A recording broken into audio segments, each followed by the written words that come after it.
नमस्कार, आप देख रहे हैं चैनल न्यूज़। मैं नैन्सी प्रसाद। देखते हैं आज की 20 ताज़ा खबरें।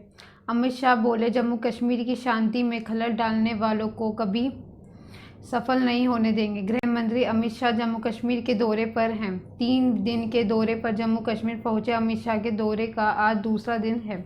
आज अमित शाह ने जम्मू में कई योजनाओं का शिलान्यास किया है। इस दौरान अमित शाह ने कहा, धारा 370 हटने के बाद मैं पहली बार जम्मू कश्मीर आया हूं।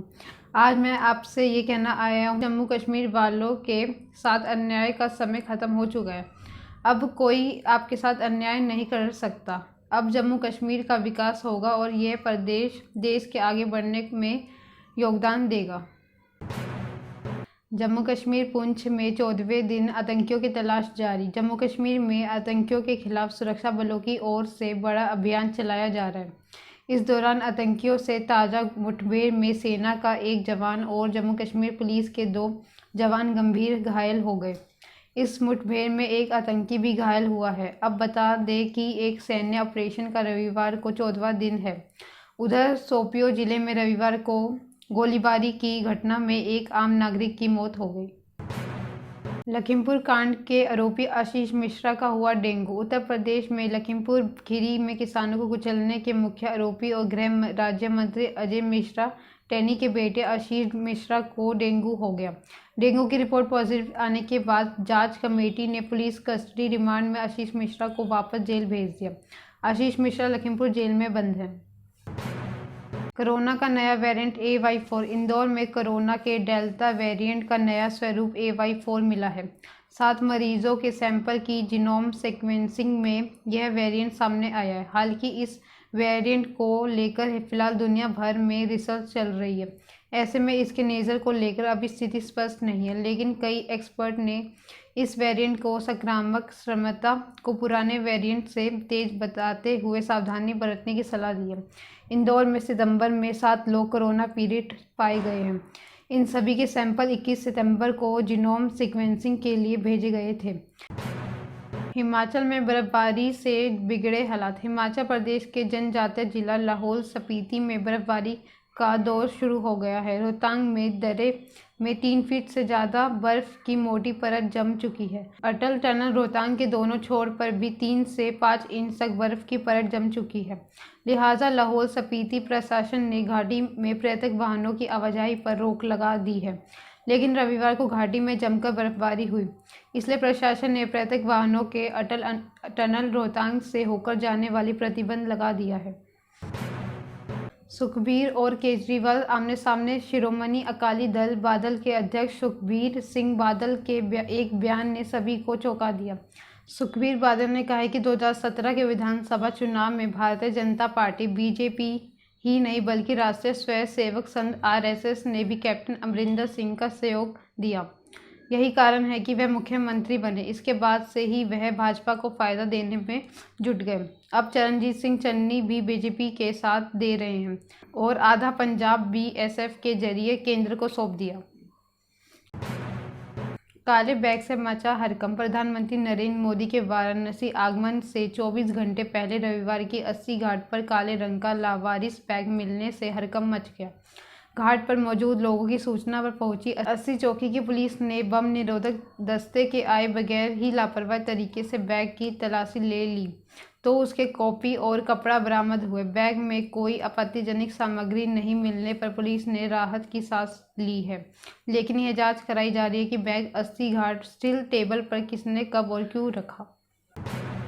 हनी ट्रैप में फंसे फौजी को भी पाक का दगा। हनी ट्रैप में फंसा फौजी कुणाल कुमार बारिया 2 साल से पाकिस्तानी खुफिया एजेंसी ISI की सिद्रा खान के संपर्क में था।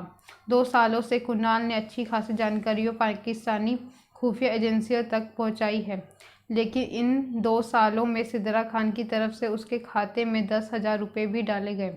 पुलिस को पूरा यकीन है कि कुणाल का पाकिस्तानी भेजी गई जानकारियों के लिए लाखों रुपये दिए गए हैं। इंडोनेशिया के पूर्व राष्ट्रपति की बेटी हिंदू बनेगी। इंडोनेशिया के संस्थापक राष्ट्रपति सुकरोनो और उनकी पत्नी फातिमावती की बेटी दिया मुटियारा सुखमावती ने इस्लाम धर्म छोड़ने का फैसला किया है। वह हिंदू धर्म अपनाने की तैयारी में हैं। उन्हें सुकामतवती सुक्रोनपुत्री के नाम से ही जाना जाता है। धर्मांतरण समारोह के प्रभारी आर्या वेदकर ने बताया कि 26 अक्टूबर को वाली अगुन सिंह राजा में शुद्धिवदनी नाम का कार्यक्रम होगा। इसमें वह हिंदू धर्म अपनाएंगी।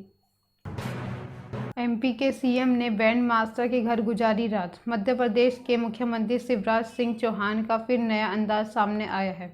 इस बार उन्होंने बैंड मास्टर तुकाराम गवाई के घर रात गुजारी। सीएम शनिवार को बुरहानपुर में खंडवा लोकसभा सीट पर उपचुनाव के लिए बहादुरपुर गांव में प्रचार के लिए गए थे। इस दौरान उन्होंने प्रधानमंत्री आवास योजना के तहत बने तुकाराम के घर उन्होंने भोजन किया। केले के पत्ते पर बैगन का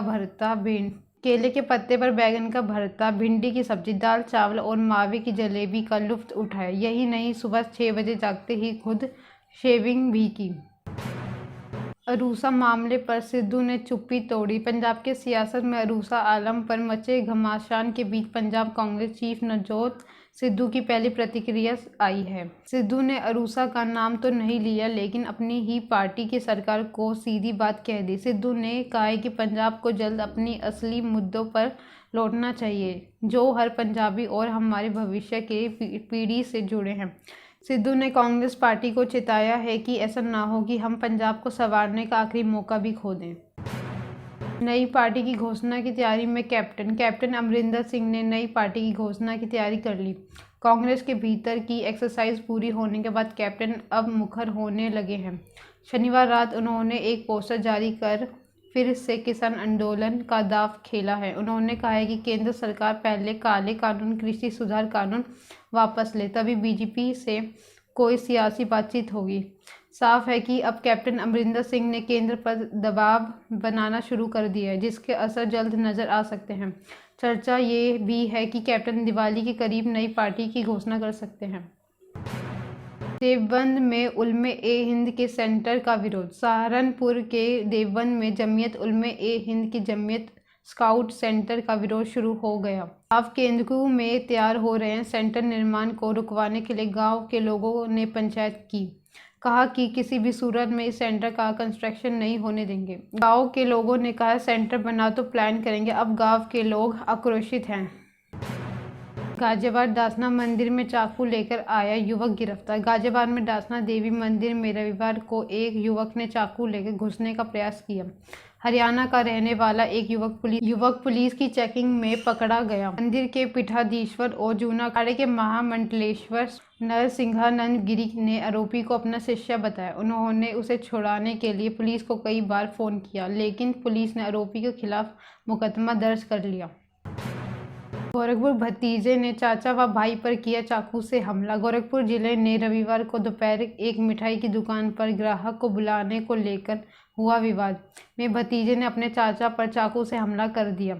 दोनों पक्षों में हुई मारपीट में 3 लोग गंभीर रूप में घायल हो गए, जिसमें 2 की हालत गंभीर देखते हुए उन्हें बीआरडी मेडिकल कॉलेज भेज दिया गया। घटना गुलरिहा इलाके के भटहट कस्बे की है। पुलिस मामले की पड़ताल में जुट गई है। फर्रुखाबाद में गोभी की सब्जी खाने से पिता पुत्र की मौत। फर्रुखाबाद में घर में बनी सब्जी खाने के बाद एक परिवार के 5 लोगों की हालत बिगड़ गई। सभी को निजी अस्पताल में भर्ती कराया गया, जहां पिता और 6 साल के बेटे की मृत घोषित कर दिया गया। 2 बेटियां और 1 बेटे की हालत गंभीर बनी हुई है।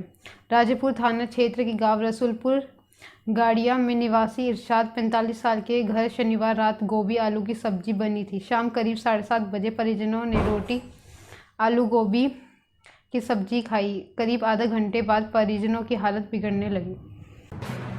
किसान नौजवान बेरोजगार यात्रा। लगभग 3 माह में सपा प्रदेश अध्यक्ष नरेश उत्तम पटेल के नेतृत्व में निकाली गई किसान नौजवान बेरोजगार यात्रा 400 विधानसभा का भ्रमण करते हुए लौह पुरुष सरदार वल्लभ भाई पटेल की जयंती 31 अक्टूबर को प्रयागराज पहुंचेगी। इस यात्रा कार्यक्रम में समापन कार्यक्रम को सफल बनाने को लेकर आज चौक महानगर कार्यालय सपा पदाधिकारियों ने बैठक की। इसमें पार्षदों को भीड़ जुटाने की भी जिम्मेदारी दी गई। आगरा में युवक ने की भाई की हत्या। आगरा के थाने अछनेरा के व्यापारियन मोहल्ले में शनिवार रात को एक युवक ने अपने भाई को गोली मारी। कंधे में गोली लगने के बाद युवक घायल हो गया। वह काफी देर तक तड़पता रहा। उसे इलाज के लिए एसएन मेडिकल कॉलेज में भर्ती कराया गया, जहां इलाज के दौरान रविवार को उसकी मौत हो गई। पुलिस ने शव को पोस्टमार्टम के लिए भेज दिया। फरार भाई की तलाश में जुट गई है। बांग्लादेश श्रीलंका मैच में धक्का मुक्की। T20 वर्ल्ड कप में बांग्लादेश और श्रीलंका के खिलाड़ी आपस में भिड़ पड़े। इसका वीडियो सोशल मीडिया पर जमकर वायरल हो रहा है। असल हुआ ये है कि लिटन दास मिड ऑफ और मैच कैच आउट हो गए। इसके बाद पवेलियन लौट रहे लिटन से लहीरू कुमारा उलझ गए। जब दोनों के बीच बात बढ़ने लगी तो इन दोनों के बीच दूसरे बल्लेबाज नईम भी आ गए। रजनीकांत को सिनेमा का सर्वोच्च सम्मान। सुपरस्टार रजनीकांत को 51वां दादा साहब फाल्के अवार्ड दिया जाएगा। भारतीय सिनेमा में शानदार प्रदर्शन के लिए यह सम्मान दिया जा रहा है। रजनी के नाम की घोषणा अप्रैल में हो चुकी थी। अभी directorate of film festival India ने सोशल मीडिया पर इस बात की जानकारी दी है कि थलाइवर रजनीकांत को 51वां दादा साहब फाल्के अवार्ड 25 अक्टूबर को दिया जा रहा है। ये थी अब तक की 20 ताज़ा खबरें। ऐसी अपडेट्स के लिए बने रहे हमारे साथ। हमारे चैनल को लाइक करें, कमेंट करें, सब्सक्राइब करना ना भूलें। धन्यवाद।